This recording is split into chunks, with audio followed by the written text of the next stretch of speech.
Hello and welcome back to Westeros. My name's Fringlish and today we're covering the second part in the all-out war update for Game of Thrones Winter is Coming. Namely, we're going to focus today on the combat. The first thing to note is this map is big. And I mean very big. Not only do we have each individual city here, which contains a rather large area, there's also many small villages among the map. Now, All-Out War focuses on capturing these cities for the various bonuses they give you. For example, industrial cities not only give you points per minute, but the main advantage is they give you access to resource mines. Both medium and small have access to the same mines, however the resource collection rate is higher at a medium. Then you have stages. These castles around the map are basically just choke points. It means you can only attack them from one side, unlike a normal village where you could normally walk around, and they're a bit smaller with only 4 towers rather than the 8. Then you have blessing cities. These cities give you a 10% increase to your attack, defense and health, so the more of these you hold, the better it is. And then potion cities, these buff your gathering speed. The more cities you have, the better you are, so you want to try and attack the cities as much as possible.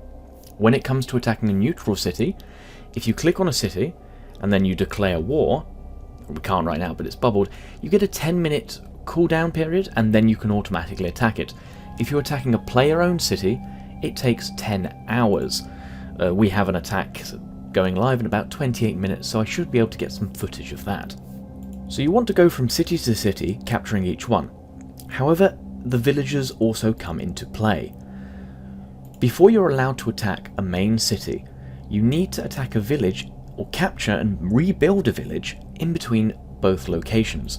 So after, say, you attack small blessing city 1, you need to then either capture a village 113 or 94 or 77, a village in the area, and then rebuild it before you can attack potion city 1. This can slow you down, and if you're clever about it, or if you're fighting other people, you can try and capture their villagers while they're trying to capture the city, therefore knocking them back out. Capturing the villagers don't offer any immediate bonus though. Villagers can also be upgraded. Once you fully control a village, you can actually upgrade it or construct a fortress. Now this is quite pricey on the resources, but it protects every village that has a straight border with it from being attacked, meaning the enemy has to focus here. To put that practically, we can see right now, say we build a fortress at village 189. That means it's going to protect village 215, village 171, and village 216. These villages then can't be conquered by the enemy, and therefore make it a lot safer and means they can't attack further on. If you protect your villages, your cities won't get attacked. Now, once I mentioned before, the map is quite large, and this comes into a strategic point of the combat which is extremely important, that being resilience. I created these armies fresh, completely new at the barracks, and I rode them straight here to this municipal centre at the Potion City 1. This is our furthest point. Already my resilience is down to 92 on the armies. It starts at 100, and the more you travel, the further it's going to go down. As there seems to only be barracks in your main base, your resilience is going to get lower and lower and lower. Now, resilience is very important because right now I'm only doing 97% damage, but I'm taking 102% damage. Now that doesn't seem too bad for the 8% loss in resilience, but if you go all the way down to 1 resilience, you are only dealing 30% of your normal damage, and you are taking 300% of your damage. In that instance, a whale will lose to a free player. Resilience is very important to keep high. There are multiple ways to do that, but right now I've got logistical armies. These have medic wagons attached, and I'm currently carrying grain. When I have a logistical army that's carrying grain, I can use my abilities to recover allies' resistance and also heal allies. Unlike the recover resilience and self-heal, which needs to be done by municipal centre, these I can do out on the map. So here I can click off on this one, I'll click on my second army here, and there I've recovered the resilience. Now it's important to click close and then open it again, as it doesn't update in real time. As you can see there, to update my resilience, it cost me about 10,000 grain, which isn't a lot, so a wagon can keep everybody topped off for a long time, keep making sure the combat is effective. Here on the map we have an example of another wagon.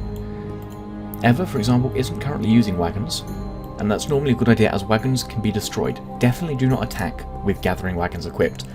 However here, Darth has a chariot. A chariot is a specific type of wagon, which if we look on the workshop, which I covered earlier specifically, the chariots are used in fighting.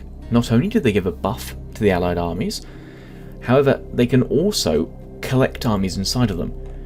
10 armies for the small, 20 for the purple, and 30 for the golden chariot.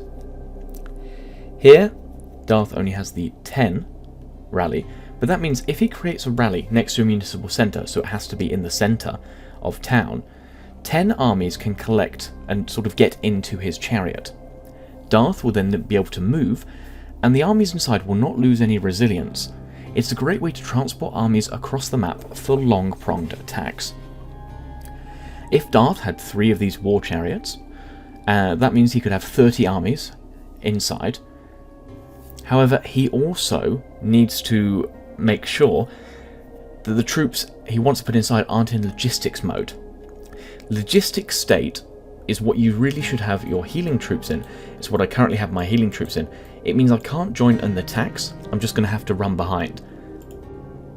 It also creates an interesting strategic element where 10 armies could hide in this, and if you try and ambush one, you could end up becoming ambushed yourself.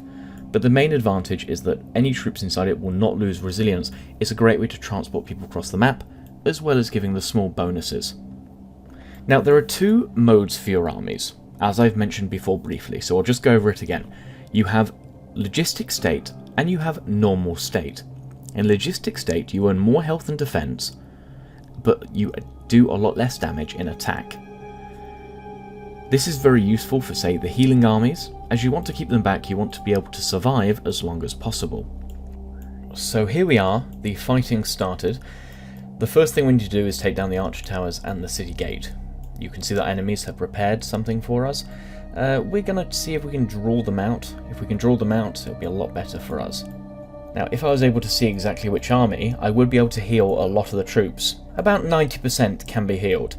However, if you do take damage, don't yell for a medic in the Discord chat or whatever you use to communicate, because I don't know about you, but I cannot pick out the individual army there. It'll be next to impossible to find it, let alone clicking with the army. Go nearer your healers, and they'll be able to hear you. If you just continuously yell for healing or support, or you yell about your resilience without moving and being clear or able to be seen or in a safe zone, it's impossible to choose the same army. Right here we have a wounded ally. You can see he's at 460 out of 600,000. What I can do is healing. The cheapest thing would be to heal with my level 3 chariot. By clicking on it you can see a green line which will start healing, and as you can see you can heal the troops quite quickly. Now you can't heal all the way, some of these troops will still be sort of permanently dead, but you can heal a good 90%. There we go, seems like he's back up to nearly full strength now. Then you can get back into the fight. And as you see, if they come towards you, it's a lot easier to see than those just in the middle of the clusterfuck. Because there's no way you can click on a specific army twice in this mess. Here you can see, because I took bows with the extreme range, I can attack the people on the front line without taking any damage myself. This is a great way to pile it on, even though I'm doing a lot less damage, to be honest, compared to other people. If I leave now, or if I stop attacking, now normally I would not be able to do any damage whatsoever to Game of Korea. Just simply too strong. However, as you can see right now, I'm slowly chipping away, even the tier 5, slowly losing to my bows, and I've got no damage whatsoever. I am wounding their troops and I am doing damage. Normally I wouldn't be able to do this, and if a lot of people take bows in the back row, even if you're weak, you can wear down the enemies. A lot. Now, let's do a bit more damage. here we can see the difference that resilience can make. Darth currently has 36% resilience. He only does 60% damage. He's taking 200% damage. So he definitely needs to be healed up. So by doing that now, he's back up to 100. He's going to deal full damage.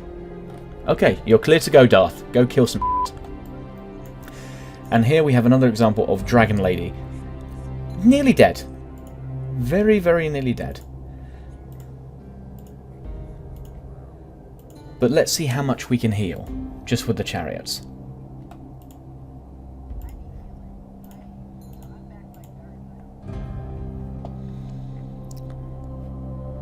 So as you saw before, Dragon Lady was very nearly dead. Nearly no troops whatsoever. What, like 4,000 left? And this is the ghost healing, so the simple wounded troops. They don't appear in the hospital. Well, not until you completely disband. But just by spending grain on the map, either from a city, I can get a backup, so that's 550,000 troops healed. Once we've managed to kill the municipal centre or burn it down, we have to do a capturing thing. Now, this is the same as an awful lot of game modes we currently know. It's 10 per army, so the more armies you get in the centre, the better it'll be. But again, watch out for these towers, as these will still be hostile to you. As this is a GOTWIC game, this wouldn't be complete without some bugs. As you can see here, there's only a couple of armies listed, but there are definitely 337 armies currently in the circle. A fine honour to have in combat is it does seem like bows are overpowered to deal damage without taking any in return. However, as always, be careful. Bows are weak. If someone goes to the cav, and the special cav especially, they can deal 40% extra damage. That's multiplicative, not additive bonus. So they are going to hit like a truck for the first 3 seconds of combat. If a cav can close range and attack your bow troops directly, you are going to get completely wiped. Therefore, it's very important to have some people in your alliance who take frontline troops as well, such as infantry for holding the line, for not taking in damage for being armoured, or spear or cav troops for pincering and taking off the little stragglers, or even spear troops for getting in the thick of things and not having to worry about as many angles of attack, as they don't take cumulative damage.